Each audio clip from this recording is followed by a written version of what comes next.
Bonjour tout le monde, j'espère que vous allez bien. Alors aujourd'hui, un petit coup de gueule contre les formateurs que vous pouvez voir sur YouTube. Donc pas n'importe lesquels, les formateurs qui vous balancent leur chiffre d'affaires. Par exemple, j'ai fait du 100 000 euros, j'ai fait du 20 000 euros, mais qui parlent jamais de bénéfices. Donc on va parler de ça et aussi, chose importante, on va parler du statut auto-entrepreneur. Donc on va voir un peu les inconvénients qu'il y a et surtout si vous êtes dans le e-commerce. Donc c'est parti. Donc on se retrouve sur le PC. Donc déjà en premier, il faut bien comprendre comment vous êtes taxé sur le statut auto-entrepreneur. Donc déjà en auto-entrepreneur, vous êtes taxé sur le chiffre d'affaires et pas les bénéfices. Et ça fait une grosse différence. Donc par exemple, en vente de marchandises, vous êtes taxé 12,80 plus 1% si vous choisissez l'option avec les impôts intégrés. Donc 13,80. Donc ça, c'est sur le chiffre d'affaires si vous faites de l'e-commerce. Donc en gros, si vous achetez des produits et que vous les revendez. Donc un business d'achat-vente. Donc le dropshipping, ça rentre dans ça. Ensuite, la prestation de service, ça va être un peu tout le reste en fait. Donc si vous êtes freelance, souvent c'est ça. Si vous faites du print on demande avec Tezily ou Teespring, par exemple, vu que vous achetez pas le t-shirt, mais que c'est le site qui vous donne une commission, là par exemple, ça rentre dedans. Donc 23,7%, ce qui est quand même assez important. Donc il faut faire très attention, si vous faites de la pub, à bien prendre ces chiffres en compte, vu que vous ne pouvez pas déduire la pub dans vos taxes.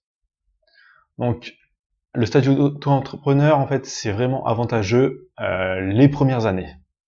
Parce que vous avez l'ACRE. L'ACRE, c'est quoi? C'est en fait une aide qui est donnée aux personnes qui lancent leur business pour la première fois. Donc depuis janvier 2019, il est donné à tout le monde. Avant, il fallait avoir moins de 25 ans ou être demandeur d'emploi. Mais à partir de cette année, tout le monde l'a directement, sans en faire la demande. Donc là, on voit par exemple la première année, on est à 4,2%. Donc pour la vente de marchandises, contre 13,80. Donc une énorme différence quand même. Pour la prestation de service, on a 7,2. Donc 7,2 comparé à 23,7, c'est énorme aussi. Mais on voit que là, la première année, c'est bon. La deuxième, c'est un peu moins bien. Et la troisième, encore moins bien. Et encore là, cette année, je crois que c'est passé là au 1er octobre, ou ça va être le mois prochain, je sais plus. Mais il parlait d'une loi où ils vont supprimer, je crois, la troisième année. Et les 2 premières années, je crois que ça va être beaucoup moins intéressant. Donc à vérifier, j'ai pas vérifié là, j'avais vu un article il y a quelques semaines dessus. Donc il faut vérifier ça. Donc il faut bien que vous ayez ces chiffres en tête pour vos calculs de rentabilité sur votre business.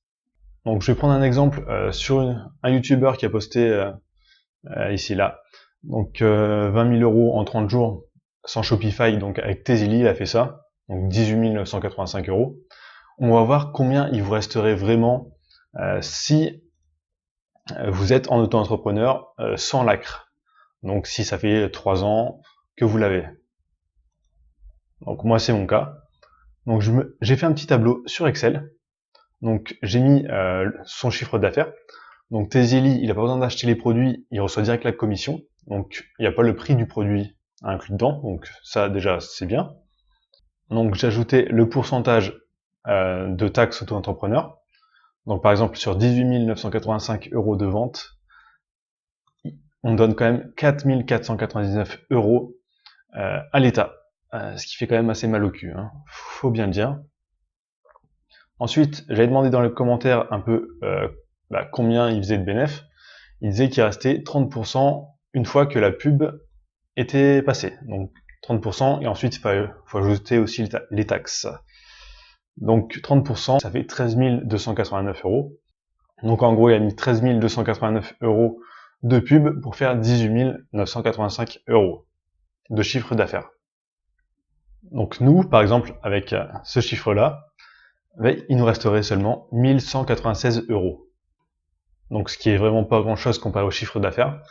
Donc il y a pas mal de formateurs comme ça, souvent sur le dropshipping aussi, où vous voyez 100 000 euros, j'ai fait 100 000 euros en 30 jours, j'ai fait 50 000, j'ai fait 20 000.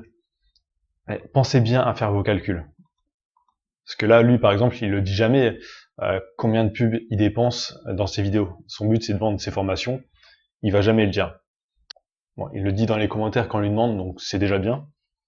Mais quand même, quand on voit ces chiffres-là, on se dit « Ah, c'est pas mal du tout, il doit gagner pas mal sa vie. Hein. » Donc par contre, les formateurs, souvent, eux, ils gagnent quand même plus que ça, parce qu'ils ont souvent un autre statut.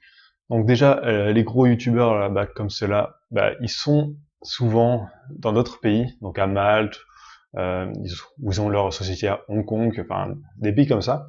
Donc ils payent pas de taxes ou beaucoup moins qu'en France. Donc là, par exemple, oui, pour eux, en fait, c'est intéressant. Mais si vous êtes en auto-entrepreneur, c'est beaucoup moins intéressant, à moins que vous soyez vraiment dans les premières années avec l'ACRE. Par exemple, là, si on met 0, donc s'il est à Hong Kong et qu'il paye 0 de taxes, lui, il gagnerait 5696 €. Donc au final, ce qui est quand même pas mal du tout en fait. Et si vous êtes en première année d'auto-entreprise avec l'ACRE, ça fait 0,72. Vous payez que 1366 € de taxes, ce qui est beaucoup plus intéressant que 4500. Et vous faites quand même 4329 €. Donc si vous êtes auto-entrepreneur, en gros, la première année, ouais, vous pouvez vous lancer sur n'importe quel business, les taxes sont assez avantageuses, mais il va falloir passer très vite à un autre statut si vous souhaitez continuer à faire de la pub. Mais il va falloir passer très vite à un autre statut. Donc moi, je suis dans ce cas-là, là, j'ai plus l'ACRE, donc je paye à fond et je commence à me renseigner à quel statut je pourrais prendre. Donc il y en a qui parlent de SASU, moi je ne suis pas encore trop renseigné sur les SASU. Vu que je suis à l'étranger là, et que je compte rester moins de 6 mois en France par année, je me renseigne un peu sur les sociétés à l'étranger, donc Hong Kong, USA et tout ça. Donc dans les prochains mois, mon but c'est de passer dans un de ces pays-là. Il faut bien que je regarde vraiment tous les pays et voir ce qui me correspondrait le mieux en fait. Donc j'en ferai peut-être une vidéo hein, si j'arrive à trouver. Donc voilà pour cette vidéo. Donc qu'est-ce qu'il faut en retenir? Donc toujours faire attention aux vendeurs de rêves un peu sur YouTube qui vous donnent leur chiffre d'affaires et pas leurs bénéfices. Donc ça envoie du rêve, mais faites bien vos calculs. Donc si vous êtes auto-entrepreneur, pensez bien à inclure les taxes dans vos calculs. Donc créez-vous un fichier Excel automatisé où les taxes seront entrées automatiquement. Et vous pourrez comme ça vraiment avoir une idée de combien vous pourrez gagner. Et ça vous aidera aussi à fixer le prix de vos produits, surtout en dropshipping, et aussi de connaître vos marges. Donc voilà, c'est tout pour cette vidéo. N'oubliez pas de vous abonner, de liker la vidéo, de lâcher un petit commentaire. Dites-moi aussi si vous êtes déclaré dans un autre pays, ça pourrait m'intéresser, donc comme Hong Kong, les USA ou n'importe quel pays, ou quel statut vous avez choisi. Et je vous dis à très bientôt.